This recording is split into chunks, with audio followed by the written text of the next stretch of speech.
Mapalad ang mga dukha na tanging Diyos na lumikha, ang pag-asa at adhika.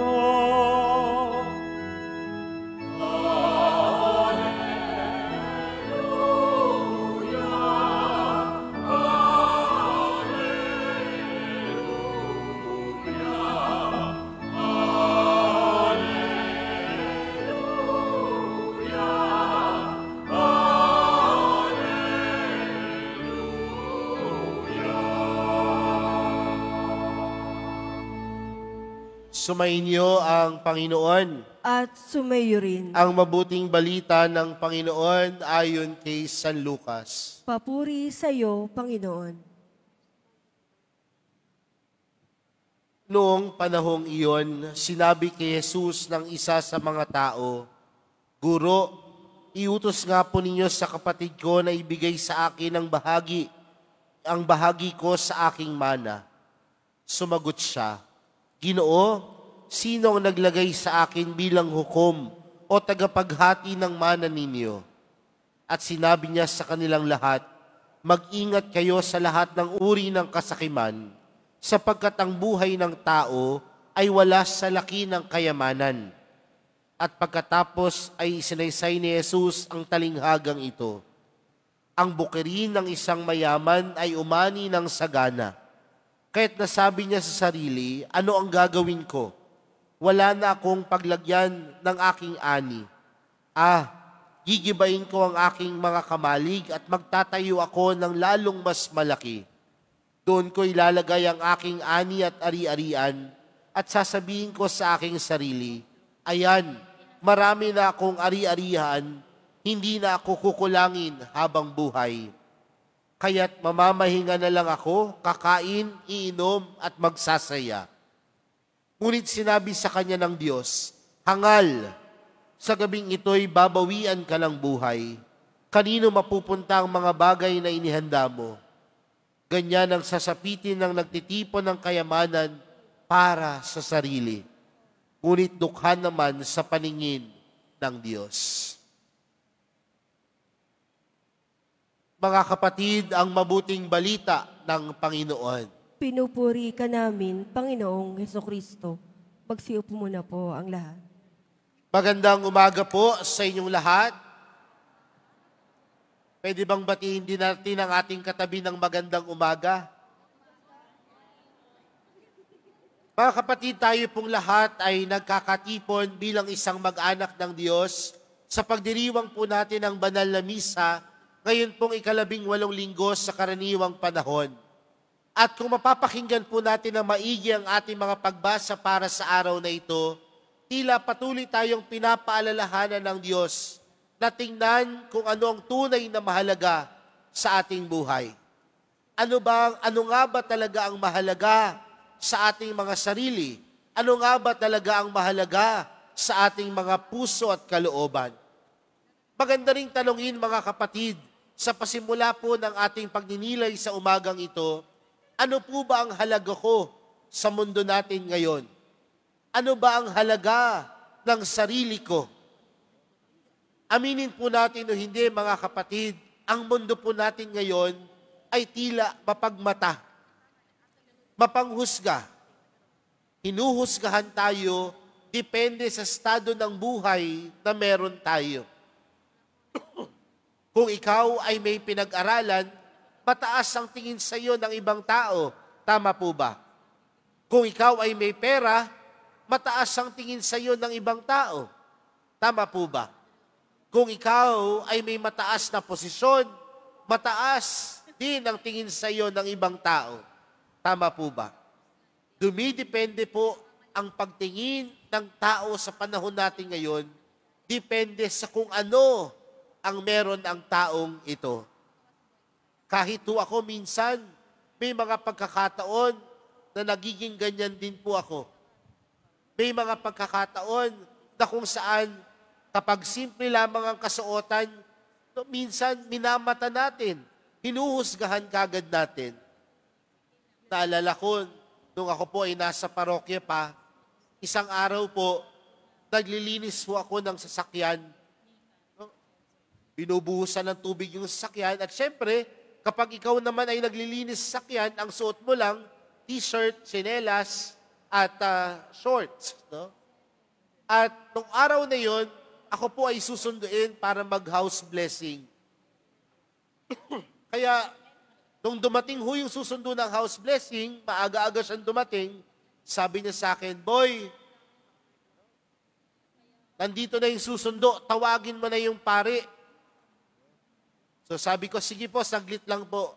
"Anong saglit? Bilisan mo," sabi niya. Kaya dali-dali naman ho akong umakyat, nagpalit ng damit, nagpalit ng pangparing damit, naka-collar pa. Sabi niya sa akin, "Kayo po ba yung pari? Pasensya na po Sabi ko, "Ganun po ba yun? Kapag hindi ho nakasuot ng maayos, pwede na nating maliitin, pwede na nating bastusin." Pero mga kapatid, tandaan po natin, ituring po natin ang bawat isa, hindi nababase sa kung anong estado ng buhay, kundi dapat ibase at tingnan ng bawat isa dahil ang bawat isa'y anak ng Diyos. At kung ang bawat isa'y anak ng Diyos, dapat ang bawat isa'y tinitingnan ng may galang, respeto at pagmamahal. Uulitin ko mga kapatid, kapag tumingin ka sa iyong kapwa, huwag kang magiging mapanghusga. Tingnan mo siya bilang anak ng Diyos. At kung siya ay anak ng Diyos, dapat siya ay dapat mo siyang tingnan ng may paggalang, respeto at pagmamahal. Tama po ba yon? Huwag mo lang tingnan yan huwag mo lang igalang yan dahil mataas ang kanyang katungkulan. Huwag mo lang siyang respetuhin dahil mataas ang kanyang pinag-aralan. Huwag mo lang siyang estimahin dahil may pera siya. Bagkus tingnan ang bawat isa bilang anak ng Diyos.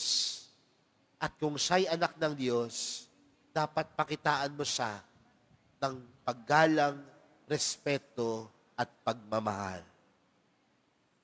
Pangalawang bagay, mga kapatid, sa atin pong ibanghelyong napakinggan, si Jesus ay nagbahagi sa atin ng talinghaga.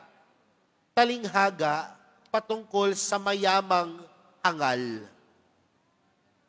Nangangahulugan mga kapatid, ang gustong bigyang pansin ng Panginoon, ang pagiging mayaman ay kailanman hindi malaking pagkakasala. Hindi po kasalanan ang maging mayaman.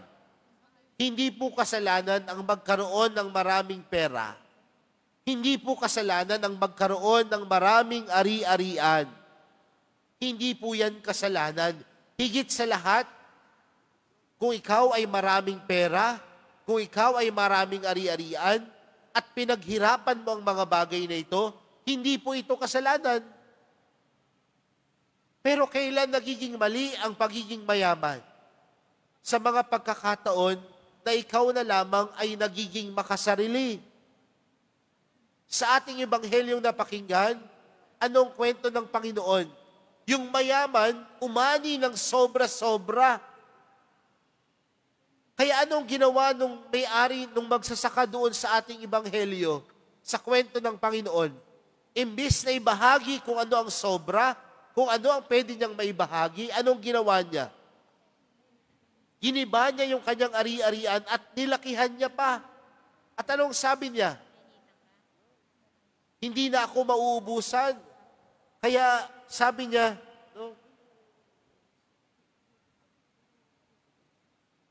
pwede na siyang mag-inom, pwede na siyang magsaya.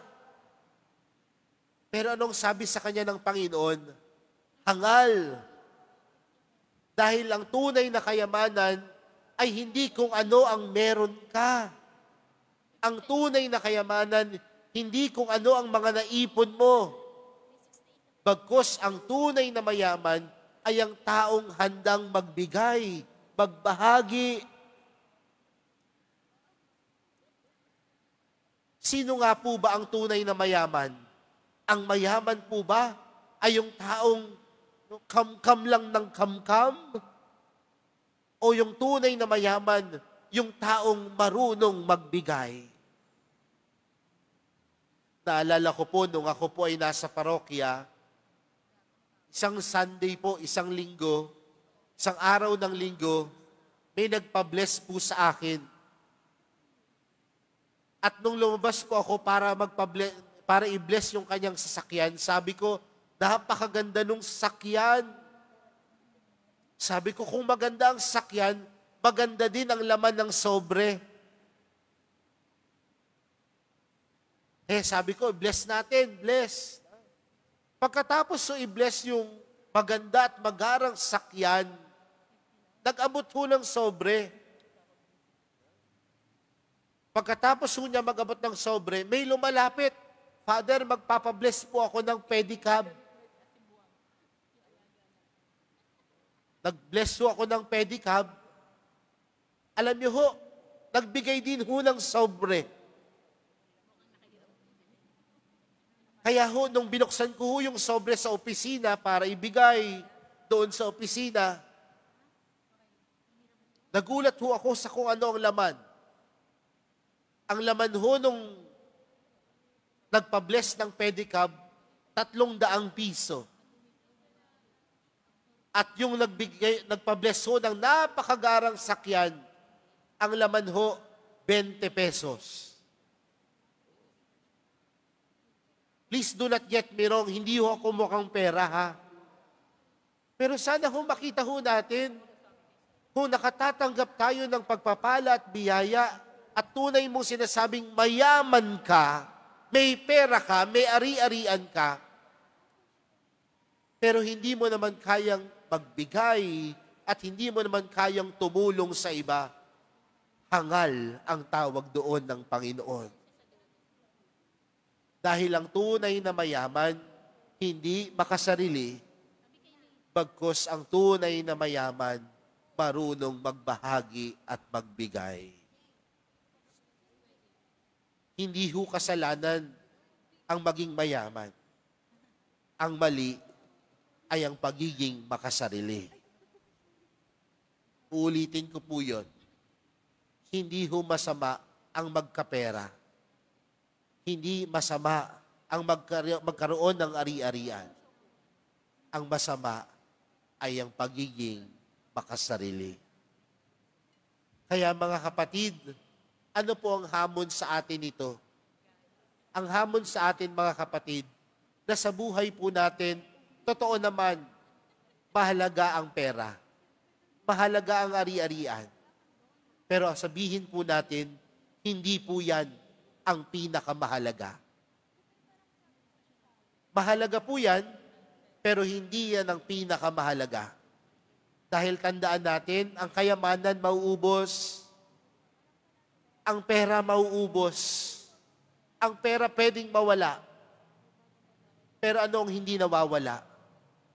Ugnayan at relasyon. Marami pong mga magkakamag-anak nagkawatak-watak dahil sa kayamanan. Maraming mga magkakapatid nag-away dahil sa kayamanan. Pero sana ho, sa araw na ito, makita natin na ang tunay na kayamanan hindi dapat nagiging sanhi ng away at sira sa ugnayan. Bagkus ito ang dapat ang bumubuo ng ating pakikipag-ugnayan sa iba. Dahil ang tunay na mayaman, hindi makasarili. Laging marunong magbigay. Kaya sa pagpapatuloy po ng ating banal na misa para sa araw na ito, tingnan po natin kung gaano nagiging mabuti ang Diyos sa pagpapalang tinatanggap natin. At kung tayo tunay na katatanggap ng pagpapala, huwag maging makasarili, marunong dapat magbigay. Dahil ang tunay na kayamanan ay ang taong marunong magbigay. Amen.